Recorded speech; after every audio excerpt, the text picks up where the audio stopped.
Hello, everybody. My name is Danielle Arbor, and I'm one of the public education coordinators at the Alzheimer Society of Hamilton Halton. And today I'm going to be discussing caregiver burnout and fatigue.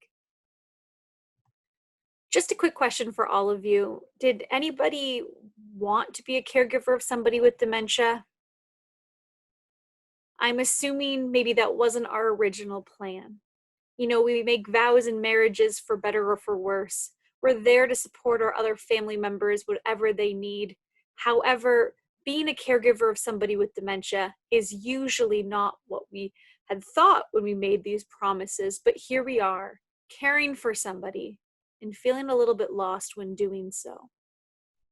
If you were to fill out a job posting for a caregiver of somebody with dementia, I think this is what it would look like. Wanted. Someone to spend on average of 100 hours per week to oversee the physical and emotional well-being of another human being. Expect frustration, depression, rejection, occasional abuse, and chronic fatigue, but don't worry. There's no benefits, no vacation, no room for advancement, and absolutely zero salary. So again, did anybody sign up? No. But we're here, and we're trying our best, but we're tired.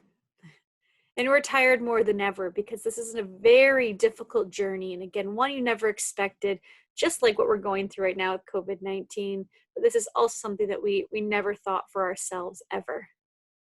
But how can we help ourselves? Let's talk about it. They say that care partners of persons living with dementia are the hidden victims of the illness. Yes, you may not have a diagnosis of dementia, but you are impacted differently than the person with the diagnosis, but you still are strongly impacted by this diagnosis. This is an image of a son that's with his mother at the doctor's office. And as you can imagine, mom's saying everything right. She is saying, everything's fine, doctor. I still love to cook. I still putter around the house, keep myself busy and very active. The son is not actually making any noise. But what do you think he's feeling? They say a picture is 1,000 words. I think this is 1,001. When I look at this picture, I see somebody who's exhausted, angry, pissed off, frustrated. Have you felt these before? Maybe you have. It's normal. Not to lighten that, but it is normal to feel a lot of emotions at once. And it feels like you want to explode like this gentleman, but you just don't know how. The journey of dementia is so challenging because it forces you to change when nothing's changing directly to you. It's affecting somebody else. When somebody's in early stage, they're very independent. They can do all of their activities of daily living, which would be something like getting dressed, having a meal, maybe even planning to do what they're going to do around the home. When somebody progresses to middle stage, a lot more needs are required from the caregiver and people around them. When somebody progresses to late stage, we are now overlooking all of their care and health needs. The responsibility of a caregiver is always very challenging, but the biggest challenge I see is the change that we're asking of you. Caring for somebody with dementia is not like caring that you've ever done before. You may have supported other people on different journeys in life, whether that be raise a child or care for another person who was unwell. This is a different story because your natural instincts to care for somebody is maybe teaching them how to do it, showing them and explaining, and rationalizing why you're doing what you're doing. These three skills play on the weaknesses of those with dementia. And when you keep trying to use these skills, you'll notice it's not really working the way that you would like it to. We have a number of other classes on to teach you how to work on their strengths and not their weaknesses. But in this class, I'm going to focus on you're trying your best, but this is not feeling good. You're doing your best and putting as much effort as you can in, but you're feeling a lot of overwhelming emotions. Again, how do you deal with these? Common feelings I hear from family members and friends would be, I feel guilty because I need a break. Think about it for a second. Have you ever not needed a break from somebody? No, you've always needed a break. You could be your favorite person in your world, your spouse, your grandchildren, your dog. Well, not your dog, maybe, but you know what I mean. They're everybody we need a little bit of a break from. We need space, and that is completely natural as human beings. Now more than ever, COVID-19 is pressing on your patients because you need a break. Potentially your family member was going to a day program and no, that is no longer an option anymore. Perhaps the person you're caring for would go to your daughter or son's house for every weekend, and that's not an option anymore. So you're getting less breaks, which is exhausting.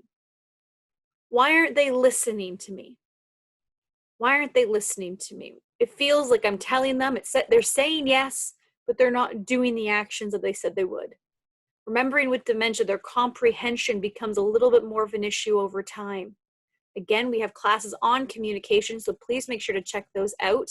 But it looks like they're not listening, which is frustrating for you. That's not actually what's happening, but your frustration is still there, which is natural. I don't know if I'm making the right decision. You know, these kitchen table conversations are not the ones that sometimes we need to have. We need to have more conversations that are difficult early on in the illness, and maybe we didn't have a chance to do that. If my dad doesn't know he has dementia, how am I supposed to have a conversation with him about that? And now I'm making decisions about things I don't know his opinion on because we never thought to discuss it. Very exhausting, and there's a lot of guilt and anger and resentment that can naturally come from making decisions for another human being. All of these feelings, all of these emotions, I bet you can name 100 more scenarios that were not on that screen, but either way, they kind of boil down to these emotions and feelings. Anxiety, anger, relief, sadness, loneliness, depression, happy, guilt, confusion, and standoff. I want to add another one, which is frustration. All of these emotions boil up in front of you. They boil inside of you. And now, again, more than ever, they are happening probably more frequently. That is difficult. But I'm here to tell you it's not wrong. A very important person in my life once told me, no feeling is a wrong feeling. And I think about that quite often. We have to remember when we're feeling different emotions, the wrong thing to do would be to suppress them and act like they're not there. Because when you put things under the rug, you're bound to trip. What you want to do with these emotions that you deem bad, something like anger, frustration, sadness, you don't want these emotions, so you try to ignore them. You actually want to acknowledge them. You want to do opposite of what you naturally want to do. And once you acknowledge feelings and you learn how to release them effectively, that is when you're going to be able to have a little bit less stress on your chest. We want to make sure that you think, and this is something I want you to actually think about yourself, if you want to pause this or think about it later. How do you productively deal with sadness, stress, and anger? How do you productively deal with stress, anger, and sadness? You know, for some of us, the best thing is we want to be alone. Great. You know, take 5 minutes, go upstairs, be alone. Go to the bathroom and be alone. For some of us, we may need a nice warm cup of tea. Go get that cup of tea. Make sure you stock up. For some of us, it is talking to other friends and family. Go for a walk with a cell phone. Go to another room. Text if you can't talk out loud. And for some of us, it is just being tearful and crying. I think people misunderstand crying. I think crying can be actually very therapeutic. It is a release of something that's inside. And crying doesn't mean sad. Crying doesn't mean angry. And crying doesn't mean happy, because I know I've cried in all three of those scenarios before. Crying is an action, and it helps release something that's within us. So a really good thing as a caregiver to think about is, how do I release these feelings that I might not want, that are not benefiting me, but in a productive way? So I'm not taking it out on the person with dementia who has zero control over their behaviors. I'm not yelling at the person who dropped the paper off and put it in the wrong spot. I'm dealing with it myself in the best way I know how.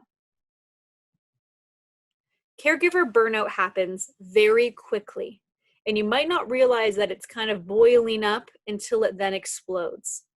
What is caregiver burnout? Well, the clinical definition is caregiver burnout is a state of physical, emotional, and mental exhaustion caused by excess and prolonged stress. Access and prolonged. Keyword, prolonged. It didn't just happen out of nowhere. It was access and prolonged. We had put the stuff under the carpet and then we trip. And again, it happens very, very quickly. It feels like it comes out quickly, but it has been prolonged. And why it is so difficult to deal with is because it's not just physical, it's not just emotional, it's not just mental. It is all three of these things. That is a lot. That is beyond exhausting. That is beyond frustrating. This is why it's hard.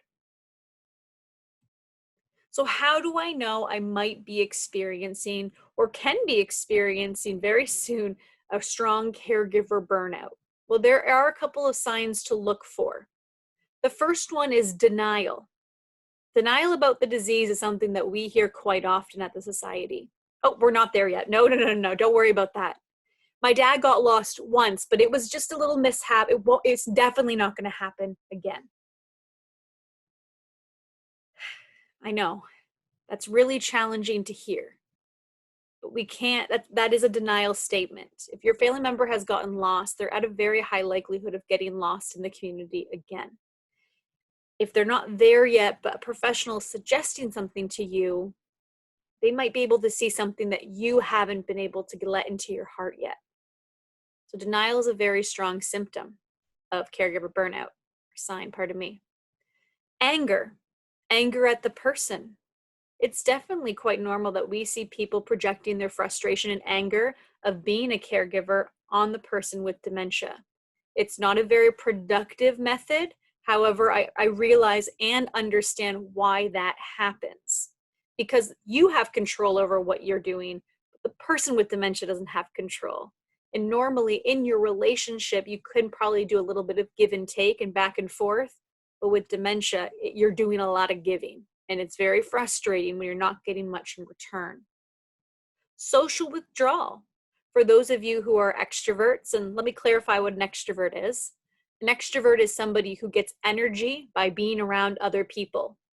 During COVID-19, those extroverts are struggling a lot. An introvert is somebody who gets energy by being alone. They're doing very well during COVID-19. Most of us, however, are a combination of both. And so if you do like your social circles and you're not getting that support anymore because you are withdrawing from them, that can be a sign of caregiver burnout and exhaustion. Anxiety and depression. So anxiety is kind of fear and anxiousness about the future and facing another day. Today was a good day, and so I'm so nervous about tomorrow because if it goes downhill, I don't know what I'm going to do. Anxious of what is to come. They're going to one day forget me maybe, and I don't know what I'll do. But that hasn't happened yet, but I'm anxious about it. Now, depression is almost on the flip side. Depression is overt sadness that breaks down your spirits, your spirits, and affects your ability to cope. So this is not just having a bad day. This is a prolonged version of sadness that takes over your life. You are so non-hopeful for the next day or what is to come. You are overtly sad, down, and again, these two things, anxiety and depression, can overtake your life and affect your ways of coping. If you are ever experiencing these different types of emotions of anxiety and depression, know that it is extremely normal for almost everybody to experience some way of these emotions, and that it is very normal to acknowledge them and definitely talk to your doctor about. When we are feeling anxiety and depression, it can be stemmed from being a caregiver. However, there's nothing that we can do for the person with dementia to help you with this. So what we suggest is talk to your doctor, talk to your family doctor, bring up some concerns, and they'll maybe able to help you by providing you with some medication that can help, because it is a physical chemical imbalance, as well as maybe suggesting some therapy. Both talking to your doctor, medications, and therapies are all offered right now during COVID-19. Doctors are meeting virtually or over the phone. Pharmacies, of course, are open and offering delivery, and therapists are offered virtually. So these are things that still can be offered, as they are essential services for our society. So please don't hesitate to, or ever feel embarrassed to talk to your doctor, as majority of caregivers are experiencing these types of emotions. Exhaustion would be another sign that we do see. It feels like you can't get out of bed or go on another day like this, because it is physically, mentally, and emotionally overwhelming you each day. We can have the reverse, where sleeplessness, I can't go to sleep. My brain won't turn off. It just is always charged and focused, and it's hard for me to figure out what I need to do. Irritability, that leads to moodiness and triggers negative responses and actions. We have a lot of people saying persons with dementia can be moody and have irritability. However, we definitely do see these characteristics sometimes with caregivers. And the reason is you're tired and you're exhausted and you're frustrated. So these are similar symptoms that we see from, again, the person with the diagnosis, and definitely normal to see it for the person caring for them as well. Lack of concentration, the lack of ability to perform a certain task that you are used to doing, and health problems. When we not focus on what we need and focus on what another person needs, we can fall unwell. And that's something that, again, we never think it's going to happen to us, but it happens more often than you'd think. So we have to make sure that we are healthy when we're caring for somebody else as well. So we're going to quickly look over this caregiver stress test. I'm going to read out some of these thoughts. I know it's small. I'll bring it a little bit closer. Look at some of these questions and think in your head, or even write it down with a pen or pencil, if these statements are true, sometimes true, or false. So, do you find you can't get enough sleep? True, false, or sometimes? You don't have enough time for yourself. You don't have enough time to visit friends or families or other people that you care for virtually at the moment. I feel guilty about my situation.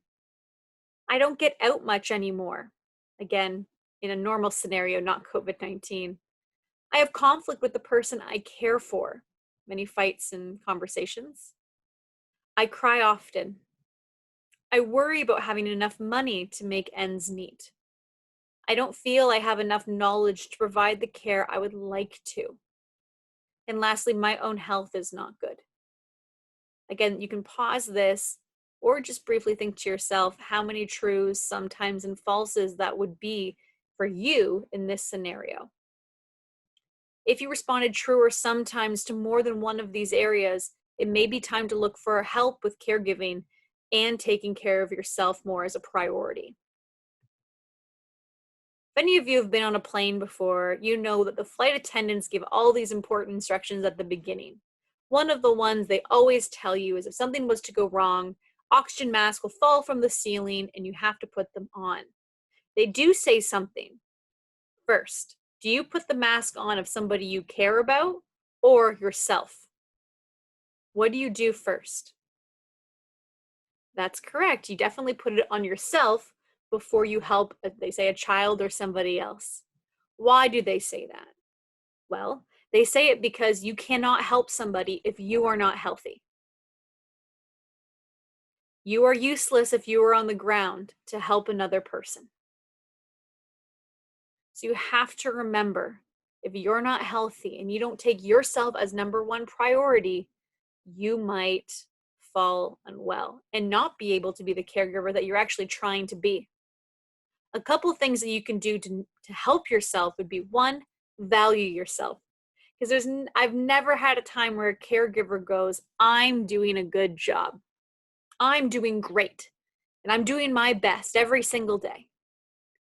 It's not that they're not doing their best every single day, but they're not acknowledging that they're doing their best every single day.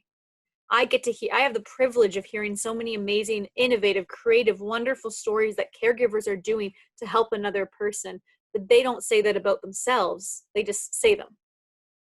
So everybody raise your right hand, put it on your back, give it a little tap and say, I'm doing a good job. I'm doing my best, and that is all I can ask. I also want to take this time to thank you on behalf of the person that you're caring for, because I know that they appreciate it, even though they might not be able to express it. Take time for yourself. I know it's very difficult during this time to do that, but again, if you go to the washroom and just be by yourself, or take a few extra moments in bed, or wake up earlier than you were planning on just to be alone, do that. Make sure you take time for yourself to gather your thoughts and gather your own emotions. And lastly, once again, acknowledge those feelings and figure out what's the most productive way to deal with them. Other ideas to help reduce stress: get moving. I know, again, it's very difficult during this time, but the number one thing to do to reduce your chances of developing dementia is physical exercise. Why is it so helpful? Is because it helps blood pump to your brain and throughout your whole body. And physical exercise is known to send off extra wonderful, amazing different emotions and hormones in your body that makes you feel good. The hard part is many people haven't discovered what exercise works best for them. But there is lots out there. There's lots of videos you can find online of free exercises at home with no equipment. You can always go for a walk by yourself or with the person you care for. There's always stretches that you can do, going up and down your stairs a few extra times. Moving is key. You can also use professional relaxation techniques that use minimal equipment, such as visualization. Visualization is something when you close your eyes and you think of your happy place. You can think of what makes you happy. Is it with your family? Are you on a beach? What are these things that you think of and you're visualizing? And then when you visualize it, you feel these emotions that you want, the good, comfy, warm ones. Meditation. Meditation is an excellent form of relaxation. It would definitely be a professional relaxation form, but it can be done from listening to videos on YouTube or finding silence just in your home by yourself for a couple of minutes or so. Breathing exercises is also a wonderful way in the moment to relax. So all of you at home, please humor me with putting your hand on your chest and your belly. Close your eyes and take one large breath through your nose, out through your mouth. Now I want you to think and breathe one more time. Is your chest moving or is your belly moving when you're breathing? The key is your belly should be moving more. So think about that on your next breath. Close your eyes, deep breath in through your nose, out through your mouth. Excellent way to get more blood to your brain. An excellent way in the moment to relax. Asking staff questions. If my parent lives in long-term care, retirement home, or has been going to a day program, sometimes we don't realize how great they're doing because we don't ask the staff. So make sure, because we might not be seeing it, ask the staff if they've had any tricks that work better. During COVID-19, if we can't go visit our family members in retirement homes or long-term care, call the staff and ask how they're doing. Because every time I talk to my mom, she says everything's fine and doesn't understand what all this COVID stuff's happening. Let's ask the staff and see if they can support me that way. Become an educated caregiver. You're already starting by joining and watching this video. So make sure you watch a number of other videos that we have on a variety of different topics, as well as live classes that we offer. Check our website out. There's lots that we're doing. And find support in the community, which we'll talk a little bit more about. The way that you take time for yourself is so individual to you. Find that thing that makes you happy. And if it's only for an hour a day, it's only for an hour a day, but that is better than nothing. Those gardeners, it's almost your time to shine. Again, going for a walk, taking a trip, lots of different things that you can do to help your health, keep you as positive as you can. Now more than ever, this is needed.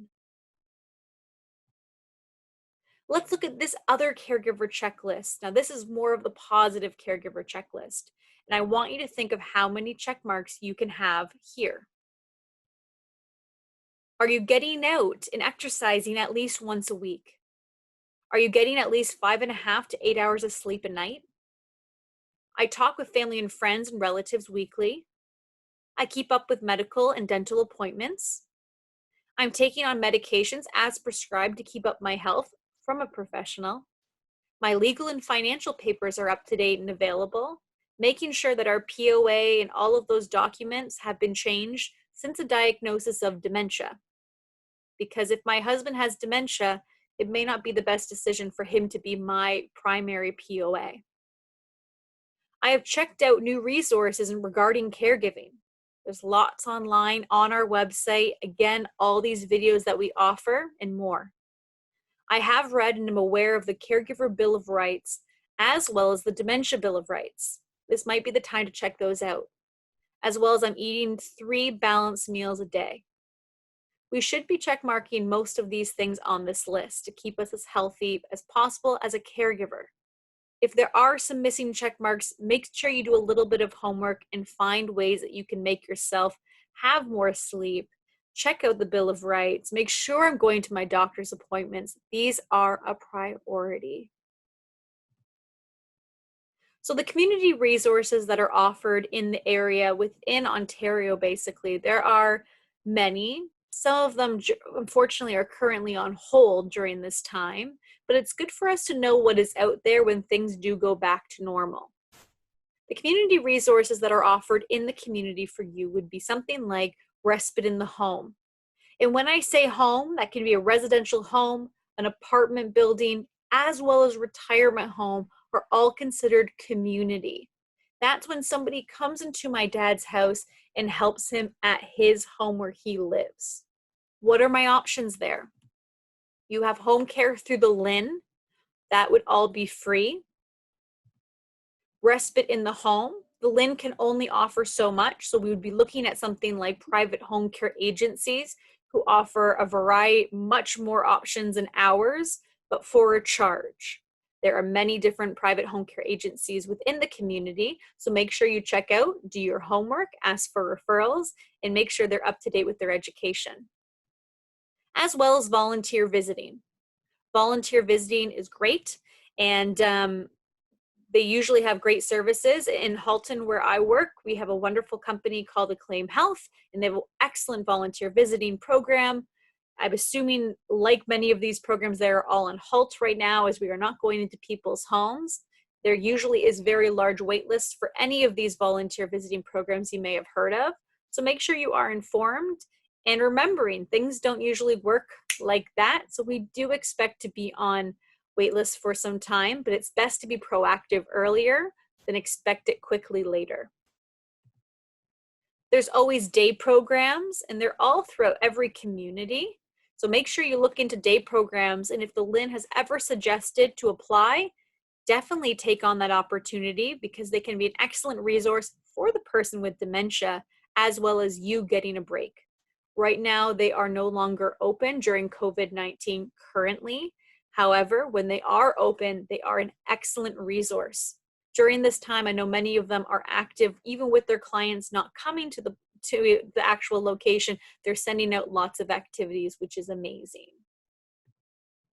Overnight respite is when the person with dementia goes somewhere else, almost like a hotel. They go somewhere else overnight for a period of time.